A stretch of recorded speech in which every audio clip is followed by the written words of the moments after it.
নমস্কার বন্ধুরা, আমার গলাটাও বেশ ঠান্ডায় ধরে গেছে। আজ একটা নতুন জিনিস তোমাদেরকে দেখাবো। আমি কতগুলো পমফ্রেট মাছ এনেছিল, সেগুলোকে আগে একটু ম্যারিনেট করতে দিয়ে দিলাম, নুন হলুদ আর একটু মশলা মাখিয়ে এই আদা বাটা দিয়ে একটু ম্যারিনেট করতে দিলাম। এই দেখো আমার কতগুলো পোষ্য আছে। এরা সকালবেলায় একবার বিকেলবেলায় আসে। যদি তুমি না দাও, হয় গম নয় চাল, তাহলে কানের কাছে এসে বকম বকম বকম বকম করতে থাকবে। ওদেরকে দিয়ে আসি, দিয়ে এসে তারপর রান্না চড়াই। এই দেখো পমফ্রেট মাছগুলোকে বেশ সুন্দর করে একটুখানি ম্যারিনেট তো করেই রেখেছিলাম, একটু ভেজে নিলাম ভালো করে এপিট ওপিট করে। তারপরে আজকে ঝাল করব। এই লঙ্কা বেটে আমি রেখে দিয়েছি। আমার মেয়ে ভীষণ লঙ্কা খায়, ওরা লঙ্কায় পোষায় না, জানো তো, এত লঙ্কা খায়।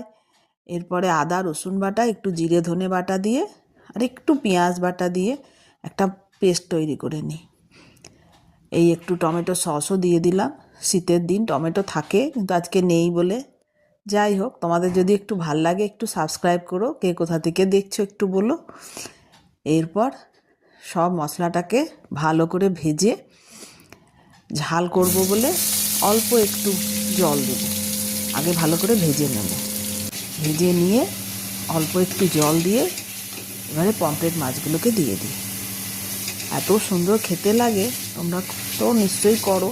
আর যারা নতুন আছো তারা দেখবে করে, খুব ভাল লাগবে এইভাবে করলে। তোমরা একটু চ্যানেলটাকে সাবস্ক্রাইব করো আমাকে যদি ভালোবাসো একটু। এই দেখো পমফ্রেট মাছগুলোকে দিয়ে দিচ্ছি।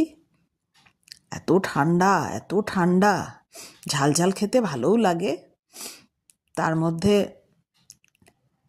এই পমফ্রেট মাছ হলে তো আরোই ভালো লাগে।